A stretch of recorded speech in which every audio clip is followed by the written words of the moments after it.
Saya ingin bertanya seperti itu ya Ustadz Sofi ya. Masya Allah. Kaitan untuk menjaga semangat berpositif thinking, positive feeling, positive motivation itu kadang naik turun seperti itu Ustadz Sofi. Mungkin ada bisa berbagi tips dan triknya untuk kita bisa selalu istiqomah agar tadi menjaga tiga hal tersebut sehingga taman yang kita bangun ini bertumbuh subur rezeki yang akan kembali kepada kita seperti itu. Nanti juga kami persilahkan kepada teman-teman mungkin 2 penanya dulu untuk bertanya kepada Ustadz Sofi seperti itu. Nggih. Waktu dan tempat kami persilahkan Ustadz Sofi. Masya Allah, barakallah. Terima kasih Pak Isro dari Magnet Rezeki Jawa Tengah ya, Masya Allah, Alhamdulillah. Jadi pertanyaannya sudah dahsyat sekali ya, terlihat dari kualitas bahasa, struktur, dan juga pertanyaannya ini sudah dahsyat sekali ya. Pertanyaannya keren banget. Yang nggak mudah adalah jawabannya. Masya Allah. Jadi bagaimana caranya agar diri kita senantiasa istiqomah dalam membangun taman rezeki ini? Jadi begini sahabat-sahabat fillah, sahabat surga yang dimuliakan dan dibahagiakan oleh Allah. Ya, ada 3 kunci utama agar diri kita semakin diistiqomahkan di zona ketakwaan. Semakin diistiqomahkan dalam membangun taman rezeki ini. Karena taman rezeki ini sejatinya kita sedang membangun jalan ketakwaan kita kepada Allah. Sebagaimana janji Allah, "Wa may yattaqillaha yaj'al lahu makhraja wa yarzuqhu min haitsu la yahtasib." Barang siapa yang bertakwa kepada Allah, bekerja keras untuk menghadirkan prasangka yang baik-baik, bekerja keras menghadirkan hati yang qalbun salim, positive feeling, hati yang selamat lagi, ya Masya Allah, terjaga dan dijaga oleh Allah. Serta positive motivation, yakni kekuatan iman kita sejatinya. Apa-apa yang kita niatkan, alasan kita untuk berbuat sesuatu, itu semakin kuatnya iman kita, semakin kuatnya spiritual kita. Maka di situ sahabat-sahabat fillah, kita pun kian dihujamkan oleh Allah kemudahan untuk mengendalikan segala sesuatu. Namun, ya Masya Allah, saat itu semakin hadir, solusi datang. Rezeki dari arah tidak disangka-sangka, dan Allah mencukupi segala kebutuhan kita. Lalu gimana istiqomahnya berjuang untuk mencapai itu? Nah, langkah yang pertama adalah benar-benar kuatkan niat kita dulu. Karena orang itu kadang-kala nggak mudah untuk istiqomah karena memang nggak kuat niatnya. Hanya sekedar ikut-ikutan saja, bukan benar-benar tulus diawali dari hatinya.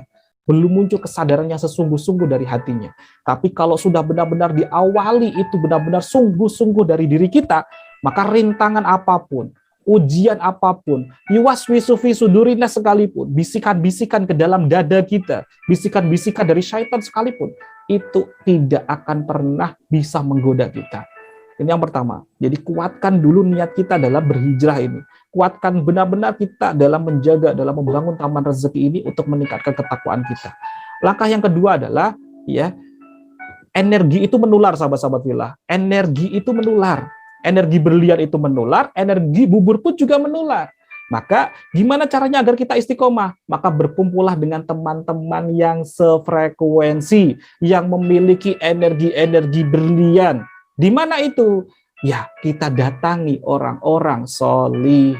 Kita datangi nih para trainer-trainer magnet rezeki. Kita datangi nih mereka-mereka yang tulus membimbing kita. Kita datangi mereka, energi berliannya, sehingga akan juga kita rasakan. Saat kita sudah benar-benar turun, saya pun sama. Ya. Kami ini ya juga ya, kumpulan dari para pendosa yang banyak sekali perisai rezeki kami.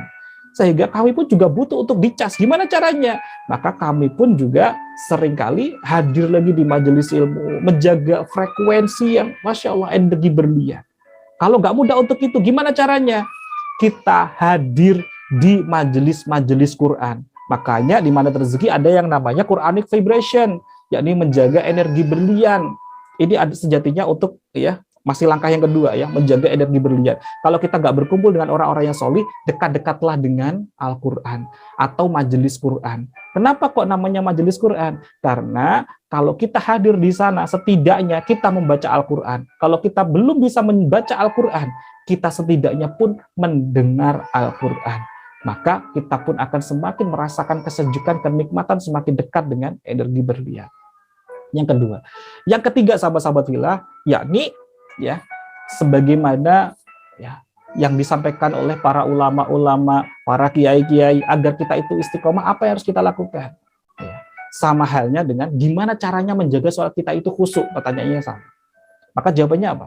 Jadikanlah amalan-amalan kita itu seakan-akan ini adalah amalan yang terakhir yang Allah berikan kesempatannya kepada kita. Maka kita akan istiqomah. Saya ulangi lagi. Jadikanlah seakan-akan ini hari terakhir Allah berikan kesempatan untuk kita beribadah kepada Allah. Maka sudah otomatis kita akan maksimal dalam menjalankan ibadah itu. Inilah kunci utamanya para ulama. Kenapa sholatnya itu bisa bergetar? Kenapa sholatnya itu bisa sampai nangis-nangis? Kenapa sholatnya itu bisa benar-benar bisa khusyuk? Sujudnya sampai gak bangun-bangun. Saking nikmatnya. Kenapa? Karena beliau senantiasa menganggap, merasa bahwa itu sholat terakhirnya yang Allah berikan kesempatan untuk itu kepadanya. Maka itu akan totalitas maksimal dan istiqomah. Dan itu terus dijaga berulang-ulang.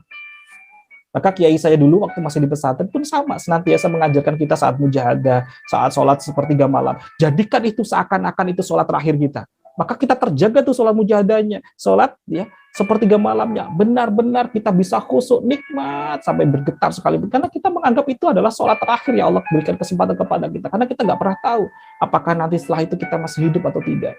Maka kita pasti akan melakukan amalan yang terbaik yang kita berikan persembahan kita kepada Allah Subhanahu wa Ta'ala. Jadi ada tiga langkah tadi untuk agar istiqomah. Kuatkan dulu niat kita, sungguh-sungguh ya, semata-mata fokus pada penilaian Allah, bukan pada penilaian seseorang. Ini yang pertama nih. Karena contoh orang-orang yang niatnya nggak lurus adalah fokusnya dia melakukan apa-apa itu masih pada penilaian seseorang. Ada orang yang ngomong gini, kemudian mudah untuk nggak jadi. Ada orang yang bilang begitu, karena kita nggak pernah bisa membahagiakan orang lain. Maka fokuslah pada penilaian Allah. Luruskan, kuatkan niat kita. Yang kedua, jagalah energi berlian. Berkumpul dengan orang-orang yang punya frekuensi berlian, orang-orang soli, atau kita hadir di majelis-majelis Quran.